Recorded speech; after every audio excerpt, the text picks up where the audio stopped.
রহমতুল্লাহ। আসসালামু আলাইকুম ওয়া রাহমাতুল্লাহ। আলহামদুলিল্লাহি রাব্বিল আলামিন ওয়াসসালাতু ওয়াসসালামু আলা রাসূলিহিল কারীম ওয়া আলা আলিহি ওয়া সাহবিহি ওয়া আহলি বাইতি আজমাইন। আন্দোলনরত আলদরের বিভাগীয় পর্যায়ের সমাবেশের শেষ সমাবেশ শাহজালাল শাহপরান হযরত সহ তাদের সঙ্গে ৩৬০ আউলিয়ার পূর্ণ স্মৃতি বিজড়িত এই সিলেটের ঐতিহাসিক আলিয়া মাদ্রাসায় অনুষ্ঠিত হচ্ছে।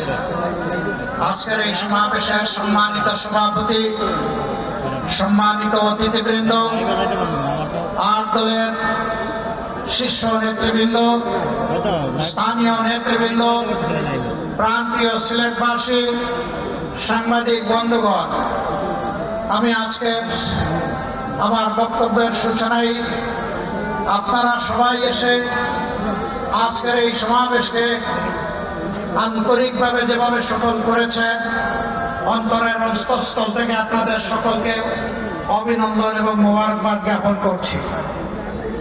যেহেতু আসরের আজান হচ্ছে, একটু পরেই নামাজ অনুষ্ঠিত হবে, কেউ না কেউ ইনশাআল্লাহ আজানের জবাব দেবেন। আমরা সংক্ষেপেই আমাদের কথা শেষ করব। আমাদের প্রিয় বাংলাদেশ ছোট্ট একটি দেশ, বিপুল জনসম্পদে পরিপূর্ণ।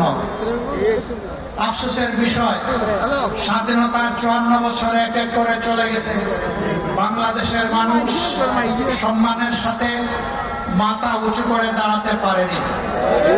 কারণ বর্গীরা চলে যাওয়ার পর দেশের ভিতরে চিল যারা ছিল, সেই চিলগুলা ছু মারে জনগণের সম্পদ নিয়ে চলে গেছে। দেশের সম্পদ লুণ্ঠন করে বাইরে পাচার করেছে, দেশে দেশে বেগমপাড়া গড়ে তুলেছে। কেউ কেউ পালাতে গিয়ে খালে বিলে আশ্রয় নিয়েছে, আবার রসিক সিলেটবাসীর কাছে কেউ কেউ কলা পাতায় ধরা পড়েছে। এভাবে অপকর্মের দায় নিয়ে ফ্যাসিস্টরা বাংলাদেশ থেকে পালিয়েছে, কিন্তু ফ্যাসিজমের কালো ছায়া বাংলাদেশ থেকে যায়নি।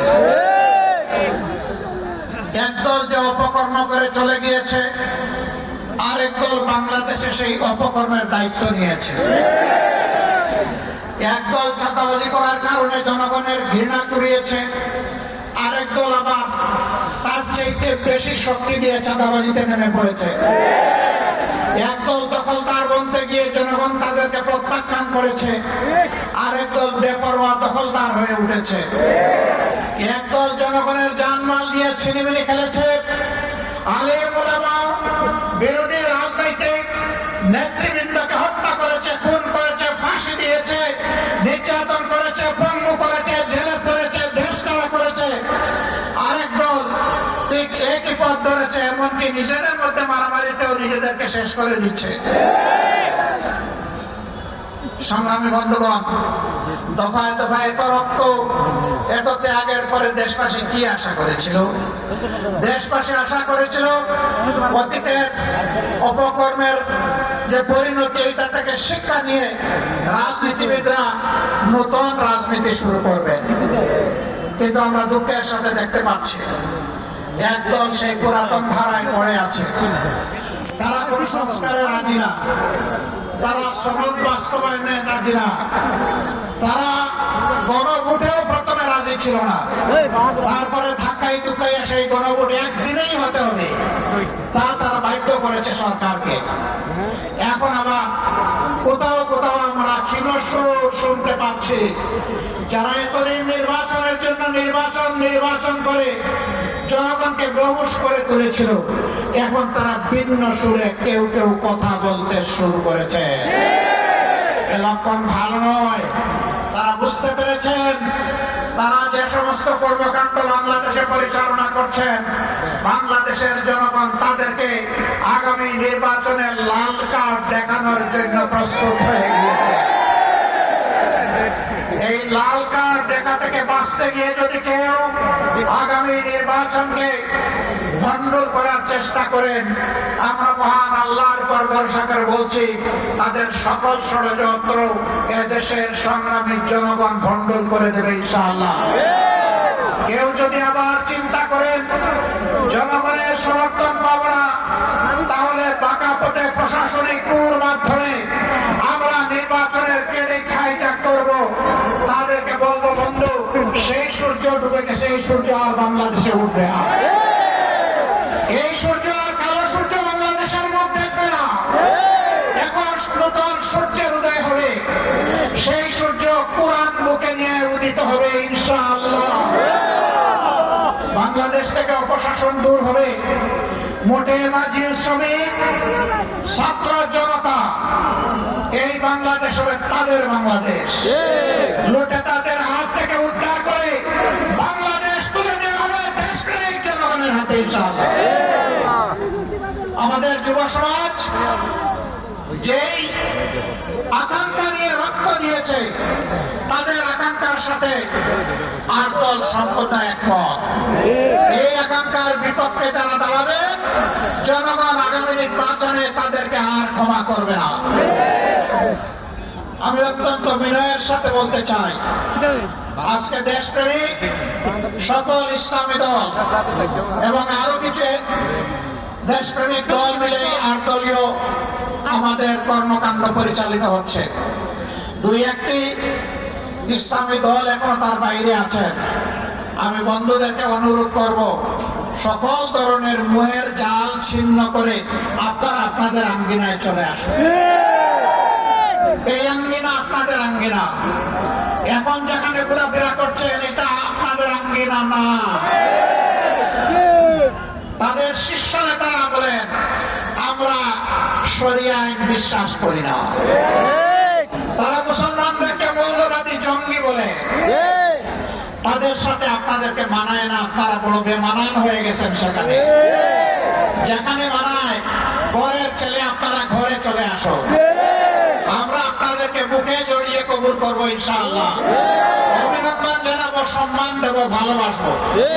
অন্য ঠিকানায় থাকার কোনো প্রয়োজন নেই। আপনি সম্মানের ঠিকানায়, কোরআনের ঠিকানায়, মানবতার মুক্তির ঠিকানায় ফিরে আসো। আপনি কেন চাঁদাবাজদের অংশীদার হবেন? আপনি কেন দখলদারের সমর্থক হবেন? আপনি মেহরবানি করে এই অপবাদ নিজেদের গলায় তুলে নেবেন না। আসুন, আপনারা ফিরে আসুন। আমরা আপনাদের ভাই, আপনারাও আমাদের ভাই। আজকে বাংলাদেশের দিকে চোখ মেলে খোলা চোখে তাকান। আজকে সমস্ত ইসলামিক এবং দেশপ্রেমিক শক্তি ঐক্যবদ্ধ হয়েছে। ইসলামপন্থী ঐক্য ইতিমধ্যেই গড়ে তোলা হয়েছে। এই ঐক্য ইনশাআল্লাহ আগামী দিনে দেশের ভাগ্য নির্ধারণ করবে। আজকে রাস্তাঘাটে, হাটে, বাজারে, নগরে, বন্দরে সকল জায়গায় মুক্তি পাগল মানুষ তারা জানিয়ে দিচ্ছে আগামীতে তারা কোথায় ভোট দেবে। তারা এখন আর কারো রক্তচক্ষুকে পরোয়া করছে না। কেউ কেউ আমাদেরকে ওই ধরনের রক্তচক্ষুর ভয় দেখান, অমুক শক্তি, তমুক শক্তি, অমুক দেশ, তমুক দেশ। তাদেরকে পরিষ্কার বলি, ইসলামী এবং দেশপ্রেমিক নেতা কর্মীরা হাসি হাসি যেখানে ফাঁসি বরণ করতে পারে, মেহরবানি করে তাদেরকে কোনো কিছুর ভয় দেখাবে না। আমরা ভয় করি শুধু আল্লাহ তাআলাকে। বাকি যাদের কথা বলেন তাদেরকে আমরা কোনো পাত্তাই দেই না।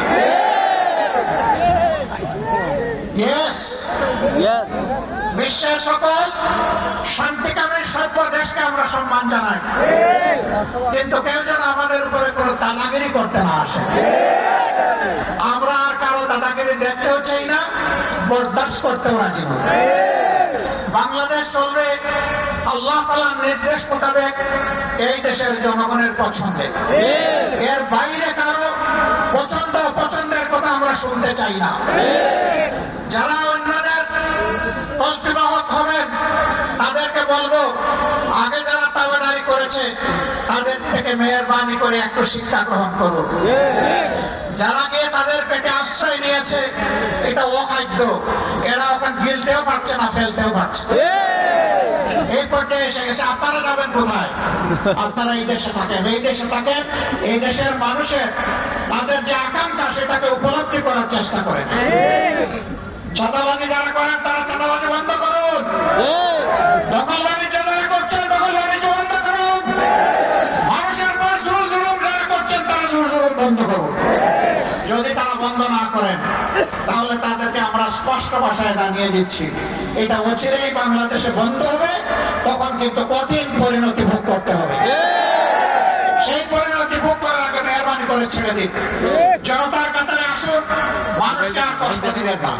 প্রিয় সিলেটবাসী, বরাবর আপনারা অন্যায় ও সত্যের বিরুদ্ধে আপনারা লড়াই করেছেন।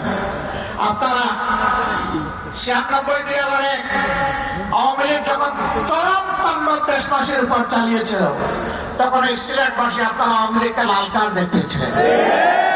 আওয়ামী লীগ সেদিন প্রকাশ্যে বিবৃতি দিয়ে শাহজালাল বিশ্ববিদ্যালয়ের ঘটনায় জনগণের কাছে ক্ষমা চাইতে বাধ্য করেছিল। এর থেকে প্রমাণিত হয় কখনো অন্যায় এবং অসত্যের যারা অনুসারী তাদেরকে আপনারা বরদাস্ত করেন নাই। আমাদের ভরসা আগামীতে ইনশাআল্লাহ আপনারা করবেন না। আপনারা ন্যায়ের পক্ষে, জন আকাঙ্ক্ষার পক্ষে, আল্লাহর কোরআনের পক্ষে আপনাদের অবস্থান হবে সুদৃঢ়। আমরা সেই সুদৃঢ় অবস্থান কামনা করে এবং আমাদের আজকে এখানে যে সমাবেশ শেষ হচ্ছে, এই শেষ জায়গা থেকে বিজয়ের শুরু, স্লোগান শুরু, সেই আহ্বান জানিয়ে আপনাদের কাছ থেকে বিদায় নিচ্ছি। আপাতত আসসালামু আলাইকুম ওয়া রাহমাতুল্লাহ। নাসরুম মিনাল্লাহি ওয়া ফাতহুন কারীব ওয়া বাশশিরিল মুমিনিন। আসসালামু আলাইকুম ওয়া রাহমাতুল্লাহ।